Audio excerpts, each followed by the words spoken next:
맨체스터 시티가 무너지고 있습니다. 사람들은 부진의 원인으로 번아웃을 비롯한 누적 피로도에 관하여 언급을 하기도 하는데 왜 보강을 안 하냐? 보강을 안 해서 이렇게 된 거다 라고 말하는 이들도 많았습니다. 근데 생각을 해보면 맨시티라는 클럽 굉장히 큰 규모의 사업에 속합니다. 이 말은 즉슨 이 수천억에 달하는 현금을 어떻게든 굴러가게끔 그냥 방치할 리가 없다는 거죠. 그렇다면 일부 팬들에게는 방치로 보이는 지금의 이 현상이 굉장히 타당한 근거들로 이렇게 해왔다고 해석하는 것이 더 맞는 해석에 가깝다고 보여지는데요. 이에 대한 과르디올라의 생각은 어떨까요? Si al final todos nos utilizamos de los tablets, de las imágenes, al final es una idea. Si yo, mira, queremos hacer esto, os la muestro. ¿Veis? Esto es así, ellos se ven. 언제나 스쿼드의 인원은 26명 이하가 가장 이상적이라고 말했던 펩 과르디올라. 2022년 여름에 이에 관한 애고를 밝혔던 그가 결국엔 맨시티에서 트래블을 해냈습니다. 이미 결과와 과정을 모두 이상적이게 가져간 감독이라 의심의 여지가 없긴 하지만 이상하게도 이번 시즌에 맨시티는 분명 무너지고 있죠. 무너지는 과정에 있어서 팬들은 이렇게 말합니다. 우리는 돈도 많은 팀이고 분명 많이 절약을 해왔는데 대체 왜 보강을 하지 않는 것이냐. 그래서 우리는 과르디올라가 주장하는 스몰 스쿼드에 관해서 결과를 보고 침묵하는 것이 아닌 과정을 온전히 이해해볼 필요가 있습니다.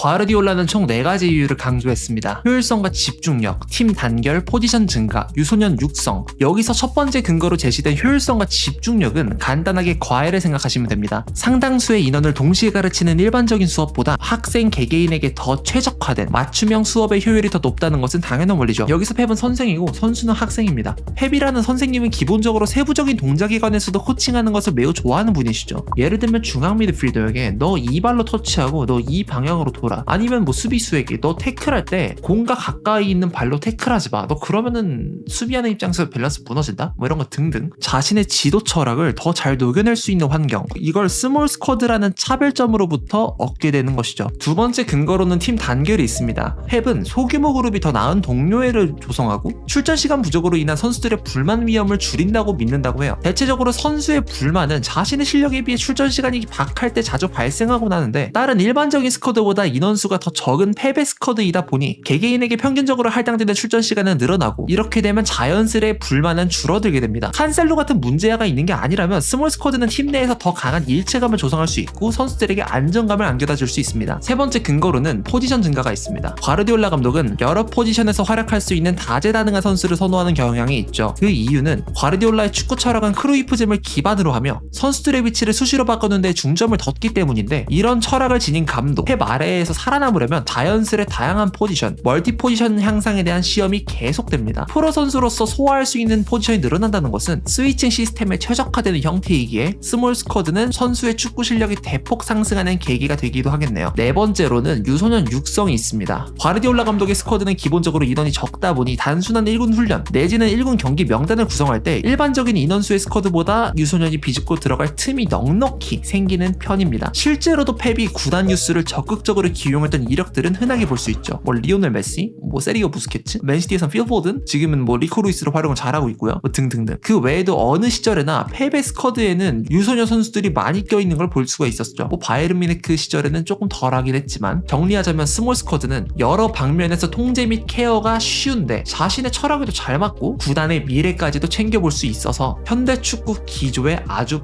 부합되는 정책인 겁니다. 그 외로는 뭐 경제적인 측면에서도 장점을 보유하고 있기도 해요. 소속된 선수의 숫자가 당연히 적다 보니 주급 예산에 대한 부담이 적어서 현재의 덕배와 홀란드처럼 실력만 확실하다면 긴 고민 없이 두둑히 챙겨줄 수도 있는데 게다가 데려오는 이적 건수도 적다 보니 이적료에 대한 지출 또한 뭐 에이전트 피도 있고요. 그런 것들이 대폭 감소될 수도 있죠. 하지만 스몰 스쿼드도 단점이 있습니다. 그 단점이 지금 터지고 있죠. 이번 시즌의 맨시티에서 스몰 스쿼드의 단점으로는 부상 및 스카우팅 미스 시에 체감되는 구멍이 너무 커진다는 점이 있습니다. 지금 로드리가 빠진 맨시티를 보면 체감이 너무 쉽죠. 물론 로드리가 너무 뛰어난 선수라서 당연히 발생되는 그런 현상이기도 하지만 근데 그걸 떠나서 선수의 숫자가 적은 게 큽니다. 이에 더불어 당연히 이적 시장에서 데려온 신입생이 망했을 때의 타격도 덩달아 스몰 스쿼드라서 더 크게 체감되기도 하죠. 신입생이 2군에서 못 뛸 수준으로 망하는 게 아닌 이상 억지로라도 써야 하는 순간이 오기도 하는데 뭐 그게 지금이 될 수도 있고요. 근데 펩 역대 최고의 감독이죠. 당연히 보완책들도 마련해놨습니다. 단점을 보완하는 방법으로는 식단 관리, 적재적소의 휴식을 부여하는 로테이션 이런 것들을 통한 뛰어난 부상 관리 능력 그리고 더하자면 특제 소스. 여기서 말하는 특제 세크레 소스랑 과르디올라의 전술입니다. 펩의 전술 철학은 기본적으로 상대에게 주도권을 아예 내주지 않는 형태로 구성이 되는데, 공격이 최선의 수비라는 말이 있는 것처럼 과르디올라는 공격 주도권을 아예 내주지 않으며 불공평한 언밸런시한 체력 소모전을 벌이는 것을 매우 좋아하죠. 불가피하게 맨시티가 수비를 해야 하는 상황이 오기도 하는데 당연한 거죠, 경기를 하다 보면. 그럴 때는 훌륭한 전방 압박으로 빠르게 끊어내며 혼란을 역으로 야기해버려서 상대의 체력을 더 갉아먹고 맨시티의 체력은 크게 소모하지 않는 식으로 이어지게끔 펩이 다 설정해놨어요. 그래서 시간 대비 체력 소모량이 저하되고, 그럼으로써 스몰 스쿼드 속 개개인의 몸 상태는 또 관리가 잘 되는 원리죠. 그래서 제 결론은 무엇이냐, 과르디올라의 선택은 틀리지 않았고 맨시티는 그럴 만한 환경을 조성했다는 의견입니다. 물론 제가 결과보다는 과정을 중심으로 사고를 하는 사람이기도 해서 이렇게 말하는 것도 있는데, 근데 하나는 확실해요. 로드리의 부상, 이건 진짜 자연재해에 가까웠어요. 이거에 관해서 펩을 욕하는 거는 그냥 올바른 신호에 횡단보도를 건넜는데 그러다가 차에 치였어. 그때 왜 치였냐, 너 차 왜 치였어? 이렇게 물어보는 거랑 똑같아요, 뭐라 하는 거랑.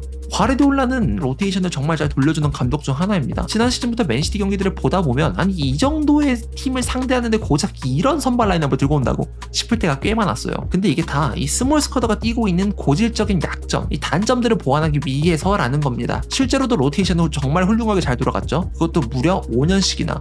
그리고 매번 이겼으니까 우승까지 했고요. 심지어 이번 시즌에도 철저히 준비를 잘했습니다. 로드리, 포든, 워커, 스톤스의 출전 시간을 아낌없이 배려해줬죠. 유로에서 결승전까지 뛰었던 이슈 플러스 지난 시즌에, 그리고 지지난 시즌에 이어오던 그 피로 누적들 때문에. 근데 이 사단이 난 거에 관해서 과르디올라는 이미 다 해놨는데 과르디올라의 책임을 묻는다? 과르디올라는 예언가가 아닙니다. 해줄 걸 다 해줬는데. 근데 뭐 어떻게 막 부상당할 줄 어떻게 합니까? 그리고 실제로 이 고집은 과르디올라를 두 번의 트래블로 이끌어냈으니 이 스몰 스쿼드에 대한 집착, 의심할 여지도 없습니다. 이 스몰 스쿼드의 체제가 있기 때문에 지금의 과르디올라가 있기도 해요. 여담으로 저는 생방송 진행할 때 과르디올라의 맨시티가 1월에 선수를 영입할 것 같냐 뭐 이런 질문을 많이 받곤 하는데, 근데 아마 제 사견으로는 1군에 즉각적으로 투입될 만한 영입은 하지 않을 것 같아요. 우선 지금 맨시티 팬들이 가장 불만스러운 포지션이 아이러니하게도 볼란치입니다. 로드리의 서브가 없다는 게 그 이유인데, 근데 로드리가 있어서 영입 못해요. 혹사는 혹사들을 버텨냈던 자원이죠, 로드리. 근데 수비형 미드필더 매물이 나왔어.